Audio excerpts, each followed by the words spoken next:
মালদাটা নিয়ে নেয়। সেখানে দাদা অভিযোগ করছেন যে কাউন্টিং এ তৃণমূল দলবদল করার চেষ্টা করছে, এমনকি আইপিএক এর ছেলে মেয়েদের ঢুকিয়ে দেওয়ার চেষ্টা চলছে কাউন্টিং এর এজেন্ট হিসাবে, তৃণমূলের এজেন্ট হিসাবে কাউন্টিং সেন্টারে। আচ্ছা, প্রথমে আমি একটু বলেন। সবাই সেলিন্দা অভিযোগ করছে। প্রথম কথা হচ্ছে যে আগামীকাল রাত পোহালেই গণনা শুরু এবং ফলাফল। তার আগে বলি, পশ্চিমবঙ্গে 42টি আসনের মধ্যে লোকসভায় তৃণমূল কংগ্রেস 30 থেকে 35টি আসন পেতে চলেছে এবং দেশের ক্ষেত্রেও এনডিএ সরকার ক্ষমতা থেকে চলে যাবে এবং বিকল্প সরকার, ইন্ডিয়া জোট, তারা বিকল্প সরকার গঠন করবে। বাংলার ক্ষেত্রে বা সার্বিকভাবেও এক্সিট পোলের নামে যে ধরনের বিভ্রান্তিকর তথ্য পরিবেশন করা হয়েছে, উদ্দেশ্য প্রণোদিতভাবে বিজেপি নিয়ন্ত্রিত একটা প্রচার চালানো হয়েছে। আমরা এটা আমাদের কাউন্টিং এজেন্টদের বলছি, সাধারণ মানুষকে বলছি, আপনারা কোনো অবস্থায় এতে গুরুত্ব দেবেন না। এটা বিভ্রান্তি তৈরির জন্য এই প্রচারটা করা হচ্ছে। 42-এর মধ্যে 30 থেকে 35 তৃণমূল কংগ্রেস প্রার্থীরা জিতবেন। আর একটা কথা হচ্ছে, একটু মনে রাখবেন যে প্রত্যেকটি লোকসভা কেন্দ্রে গড়ে 7টি বিধানসভা কেন্দ্র থাকে, গড়ে 7টি বিধানসভা কেন্দ্র থাকে। এরকম পরিকল্পনার কথাও শোনা যাচ্ছে যে কোনো কোনো বিধানসভা কেন্দ্রে 7টার মধ্যে এমন হতে পারে যে কোনো কোনো বিধানসভা কেন্দ্রে হয়তো প্রতিপক্ষ কোনো দল একটু বেশি ভোট পাবে। খুব পরিকল্পিতভাবে সেই ধরনের কিছু বিধানসভা কেন্দ্রের কাউন্টিং আগে শুরু করে দেয়া, যাতে প্রথমে একটা আমাদের প্রতিপক্ষ দল এগিয়ে আছে এগিয়ে আছে এগিয়ে আছে এরকম একটা বাতাবরণ তৈরি করা যায়। কিন্তু আপনারা নিশ্চিন্ত থাকুন যে গড়ে লোকসভা পিছু 7টা বিধানসভা কেন্দ্রের মধ্যে যদি 2টো বা 3টে অন্য কেউ এগিয়েও থাকে আদৌ, তাহলেও কিন্তু পরবর্তীকালে 4 থেকে 5টি বিধানসভা কেন্দ্রে তৃণমূল কংগ্রেস সেটা মেকআপ করে দিয়ে তৃণমূল প্রার্থীর জেতার অঙ্ক তৈরি হয়ে যাবে। ফলে আগামীকাল গণনার সময় এই এগিয়ে বা পিছিয়ে এই ধরনের কোনো রটনায় গুরুত্ব দেবেন না। আমাদের নেতৃত্ব মমতা বন্দ্যোপাধ্যায়, আমাদের সেনাপতি অভিষেক বন্দ্যোপাধ্যায় এবং সমস্ত নেতৃত্ব কাউন্টিং এজেন্টদের বারবার এই বার্তা দিয়েছেন যে শেষ পর্যন্ত তাদের নির্বাচনী কর্তব্য পালন করে যেতে, কোনো বিভ্রান্তিকর প্রচারে বা প্ররোচনায় পা না দিতে। এগিয়ে অমুক, পিছিয়ে তমুক, 2 রাউন্ডে এত, 4 রাউন্ডে এত, এগুলো দিয়ে একটা বিভ্রান্তি তৈরি করার পরিকল্পনার কথা কানে আসছে। ফলে আপনারা নিশ্চিন্ত থাকুন, বাংলার মানুষ 2 হাত তুলে আশীর্বাদ করেছেন মমতা বন্দ্যোপাধ্যায়ের প্রার্থীদের, অভিষেক বন্দ্যোপাধ্যায়ের প্রার্থীদের। ফলে 30 থেকে 35টি আসন বাংলায় তৃণমূল কংগ্রেস জিততে চলেছে। কাউন্টিং নিয়ে মাঝপথে কোনো রকম কোনো বিভ্রান্তিতে, এক্সিট পোল ভিত্তিহীন পরিকল্পিত একটা নেতিবাচক প্রচারের জন্য তৈরি করা ভিত্তিহীন, বিশ্বাস করবেন না, মানবেন না, কান দেবেন না, ব্যস্ত হবেন না। এবং কাল গণনার সময়ও এগিয়ে পিছিয়ে এই প্রবণতায় যদি কোনো রকম বিভ্রান্তি ছড়ানোর চেষ্টা হয়, কান দেবেন না।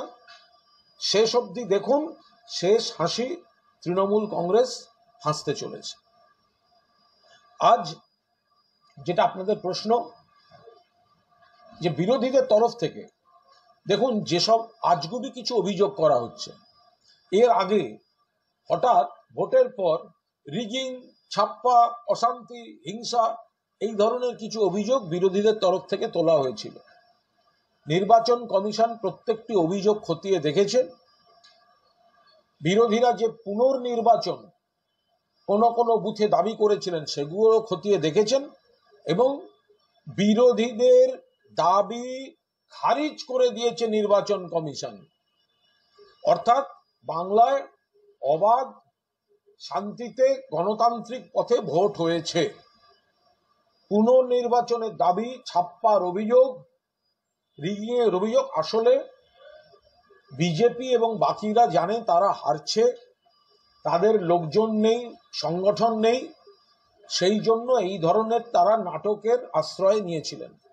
আজও তারা ইলেকশন কমিশনে গিয়ে বা অন্যভাবে কিছু গল্প ছাড়ছেন, গণনা নিয়ে, ভোট গ্রহণ নিয়ে গল্প দিয়েছিলেন, ইলেকশন কমিশন খারিজ করে দিয়েছে, আবার তারা গল্প ছাড়ছেন। আরে মানুষ ওদের ভোট দেবে না, সব জায়গায় কাউন্টিং এজেন্ট দিতে পারবে না, লোক নেই, জন নেই, হারতে চলেছে। তারা সেই কারণে এই ধরনের কারা ডিউটি করবে, কারা কি করবে, কারা অমুক করবে, এইসব গল্প দিতে তারা নেমেছেন। হারের আগাম ছুতো তৈরি করছেন, কারণ তারা জানেন মানুষ তাদের সঙ্গে নেই।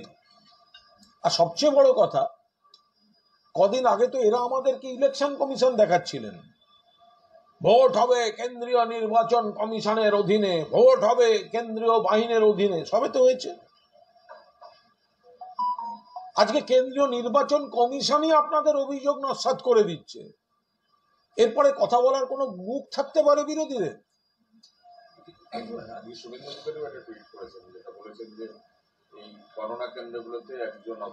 আমার প্রশ্ন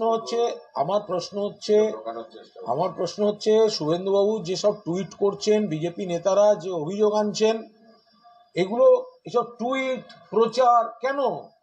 দুদিন আগে তো আমাদের নির্বাচন কমিশন দেখাচ্ছিলেন, তো কেন্দ্রের নির্বাচন কমিশন দিয়ে ভোট হবে, যান নির্বাচন কমিশনে বলুন।